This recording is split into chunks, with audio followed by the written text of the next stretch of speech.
An activist in Chicago says he is going to take his city back. He started to do it by cleaning up streets and sidewalks after violent crimes. He does it with his own hands. You're going to meet him in a second. But first, let's take a look at how he's doing it. And I got to warn you, some of what you see is pretty graphic. Ain't that better? Yeah. Now our babies won't have to see that. The blood from another round of shootings in Chicago has been there for days. It's unnatural for an 18-year-old to see that. Lamon Reccord lives just blocks from this crime scene. He couldn't wait any longer for it to be cleaned up.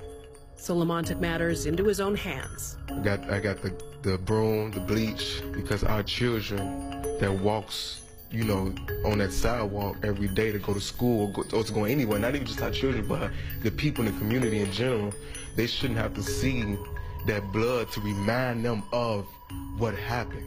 From Thursday to Saturday, not the police, not the fire department, nobody but me had the audacity to clean that up, to have the heart to clean that up and actually think about how that blood on that ground can affect lives. I'm tired of this. We are going to take Chicago back.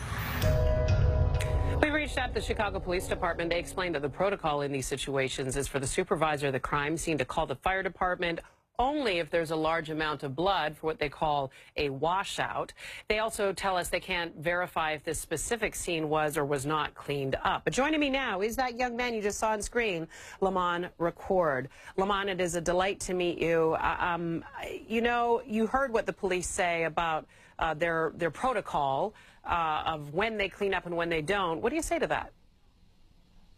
You know, as they say, if it's not a large amount of blood, you know, they wouldn't come out and clean it. Whether it's a large amount or it's even a drop of blood, we need a biohazardous unit. We need the fire department to come out and do their job. And we need to hold them accountable for their actions. You, we heard briefly, are really moved to do this work, and you told us briefly in the intro about why you do it, but maybe go into a little more detail about why you feel so moved to get out there and take matters into your own hands.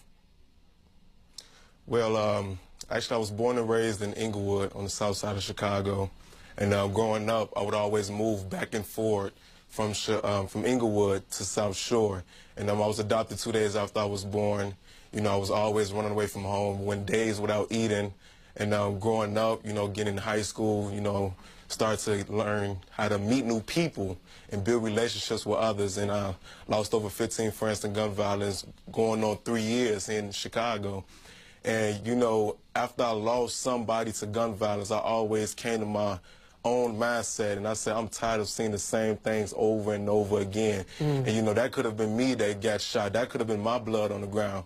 And, you know, when you get tired of seeing the same things over and over again, you would not just force yourself, but you would have a heart, you would have the passion and the dedication to get out in Chicago, to motivate, encourage other people to do better. You would get out there to make a change.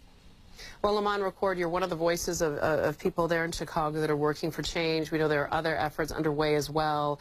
Something has to change in Chicago. Those babies can't keep getting killed. Thank you for joining us, and thank you for doing what you're doing. Thank you for having me.